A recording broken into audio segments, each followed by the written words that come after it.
All right, so get this. We're going to dive into some research, and it might just change how you think about walking. Yeah, it really is fascinating stuff. The idea that these tiny, you can't even feel them, electrical signals, that they can actually like change how we walk. I mean, especially when you think about what that could mean for people recovering from injuries or, just improving movement. Yeah. And it's not just some random idea, right? This is based on some pretty solid research. It's from July 2023 by researchers from Harvard Medical School, Spalding Rehab Hospital, and University College Dublin. Wow. Yeah, and they even published it in iScience, which is a really well-respected journal. Oh, yeah, for sure. That definitely gives it some serious weight. This isn't just like some anecdotal thing. It's like legit science. Exactly. And for those of you who love keeping up with all the latest research, like me, Orium's Fit has a great blog called the Research Digest, and they do a really nice job of taking these complicated studies and breaking them down into like easy to understand pieces. So it's definitely worth a look. But back to this specific study, so they had 30 healthy adults walking on one of those robotic treadmills, and they use a split belt treadmill, which I think is really interesting. Yeah, that's a key detail. So with a split belt treadmill, researchers can actually control the speed of each leg separately. So like they can make one leg go faster than the other. It's basically forcing the participants to adapt to like a weird off balance kind of walk, right? And that helps them study how we adjust to unexpected changes in our gait, which is like super important for understanding stuff like balance and coordination. Well, it's not just about going faster or slower. It's about how our body adapts to like a totally new way of walking, right? Right. And that's where these little electrical signals come in. The researchers wanted to know if these signals could somehow speed up how fast people adapted to the uneven speeds on that split belt treadmill. Yeah. Like they thought maybe by giving the hamstrings a little extra stimulation, they could kind of, make the learning process faster. So did it work? The results are honestly pretty amazing. The people who got the electrical stimulation, they adapted to that split belt walking in just like 11.1 steps. Yeah, it's a 45% faster adaptation rate compared to the 20.1 steps it took without the stimulation. That's wild. That's a big difference. And it's not even just about speed, right? Right. That's the really cool part. They also saw like a 10% improvement in step symmetry with the stimulation. So that means people were walking more balanced and coordinated. So those signals, they're not just making people walk faster, they're helping them walk better too. Exactly. And there's more. The study also found that people got back to their normal walking patterns, like their baseline, 40% faster with the stimulation. They only needed like 12.6 steps to recover compared to 21.1 steps without it. Wow. So faster adaptation and faster recovery. Yeah. It's almost like those signals, they're giving your body a shortcut to moving better. Yeah, that's a good way to put it. So this study, it used like really subtle signals, right? But it makes you think about the whole field of electrical muscle stimulation, doesn't it? It really does. I mean, if those tiny signals that people couldn't even feel could do that much, imagine what EMS with its slightly stronger pulses could achieve, right? Especially when it comes to improving movement and helping with recovery. Yeah, like this research is like opening up a whole bunch of new possibilities for EMS, right? For sure. And it makes sense when you think about how our muscles actually work. Like they're controlled by those electrical signals from our nervous system. So EMS is kind of like tapping into that system directly, giving it extra push from the outside. So what we're seeing here, it's like a really targeted way to use EMS. Like you can focus it on specific muscles and movements to improve performance and recovery. Yeah, exactly. And the fact that this research was done by, these top-notch institutions, it really adds to the growing evidence that EMS has some serious potential. It's really highlighting how adaptable our nervous systems are.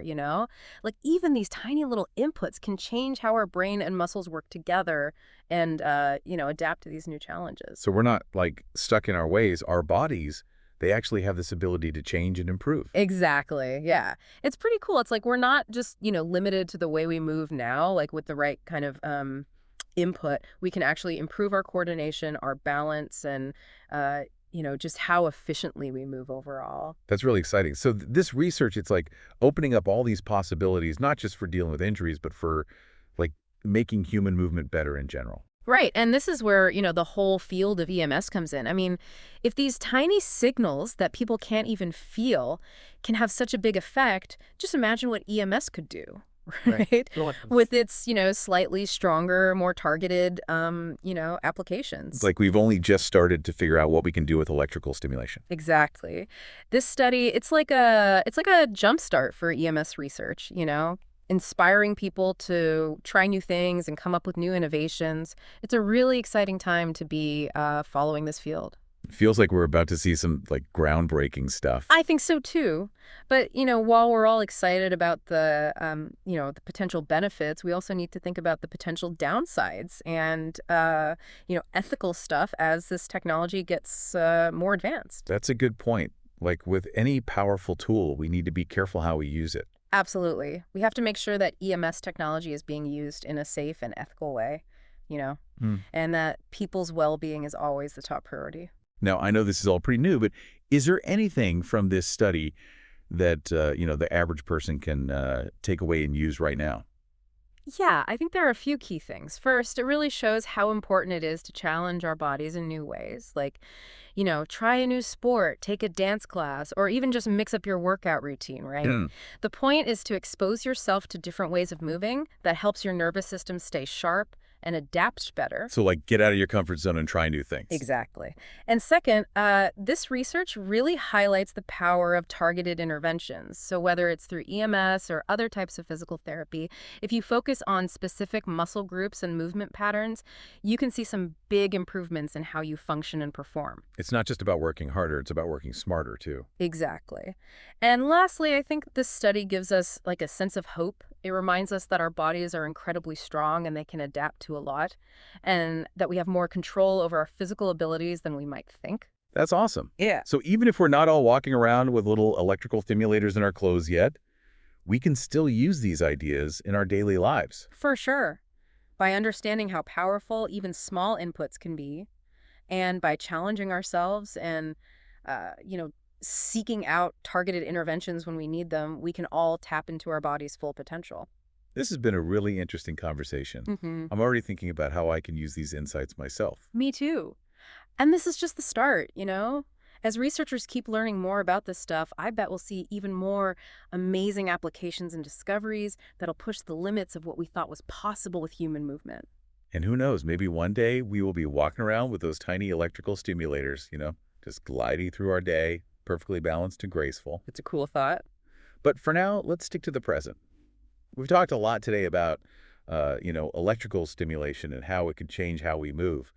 What are your final thoughts on this research? It just shows you how clever people are, right?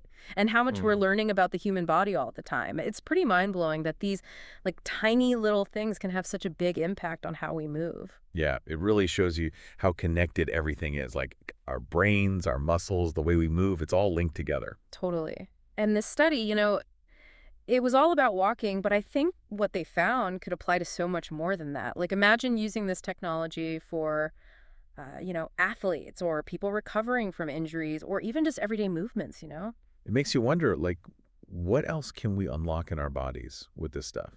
Like, could we use it to help people regain movement after a stroke or improve balance for people with, neurological conditions? I bet researchers are already looking into all that, yeah. Yeah. This study is like the starting point for a whole new wave of research in this field. I can't wait to see what they come up with. Me too. It's a really exciting time. And speaking of staying up to date on the latest research, I wanted to mention the Orium's Fit Research Digest blog again. Oh, yeah. That's a great They resource. do a really good job of explaining, complicated research in a way that's easy to understand.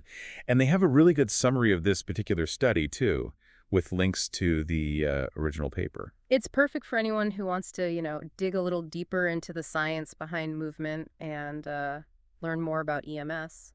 And of course, Orium's Fit, they also make a bunch of cool EMS products. If you want to, try it out for yourself, you can check them out at oriums.fit. But always remember, everything we talked about today is just for informational purposes. It's not medical advice, right? So if Okay. you're thinking about using EMS or you have any health concerns, you should always talk to a doctor or a physical therapist. Definitely. Your health is the most important thing.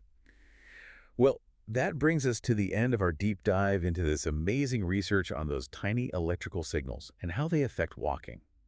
I hope you found it interesting and maybe even a little bit inspiring. It's been fun talking about this cutting-edge science with you. And remember, keep exploring, keep asking questions, and keep moving. We'll see you next time.